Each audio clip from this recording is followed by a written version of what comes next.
We continue to follow the latest on that train derailment from yesterday. Our News 2's Megan Kernan joins us here at the desk with all the details from Marshall County. And really, they have a long road to recovery. They do, and I was there at 5 a.m. The reports came in just after 1 a.m. yesterday. The location of the trains were half a mile south of the National Highway and Thick Road Junction. 5 freight train cars completely flipped over, with harsh winds to blame for that. The train was stopped when the cars flipped. CSX, THP, and TDOT were all on scene yesterday. The sheriff's office told us thankfully no injuries were reported, and the train had stopped due to the severe weather in the area. Now here's a map of the area we're talking about. Again, this is in the Holtz Corner community and the northern part of the county. The derailment caused multiple road closures that lasted about at least 2 hours, including Beasley Road and Blackwell Road, while crews worked to clear the scene. And it was insane watching it from when I got there at 5 a.m. and then you were there right when, you were like the first on scene. It was getting, exactly, and as it was getting light outside, you just saw it, and it was absolutely insane to see all of them flipped over. The trees snapped in half on top of the train cars. Right, wow. and we were getting those reports, and it's one thing to kind of hear about it when you start getting the reports, so you don't realize how bad it is until you actually get there. And of course, when the sunlight came up that day, we really start to see just how bad it was and how many folks were affected by it. And you actually had a chance to speak to somebody in that area, right? I did. I talked to one neighbor who said he is thankful that he and his fiance are lucky to be alive. Now take a listen to what he has to say about that.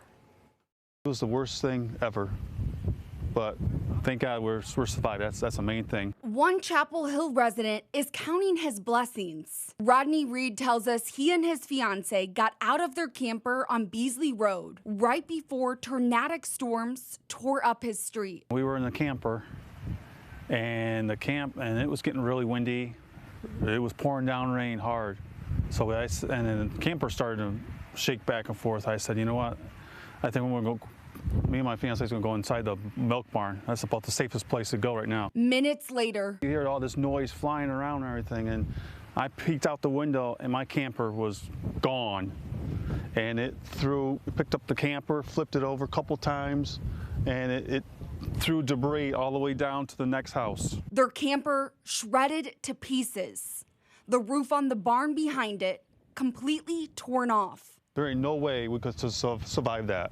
I mean, the bedroom is up on top over where the fifth wheel is, and it's just everything's destroyed. I mean, it's scattered everything all the way down to the next house down. Several other homes on Beasley Road were also damaged. What used to be a barn now looks like this. Just up the road, Reed says his 92-year-old neighbor survived the storm without any injuries after half of her roof was ripped off while she was inside. It was horrible. It was just very scary. Never been in a tornado before. While their home is completely destroyed, Reed says they are lucky to be alive.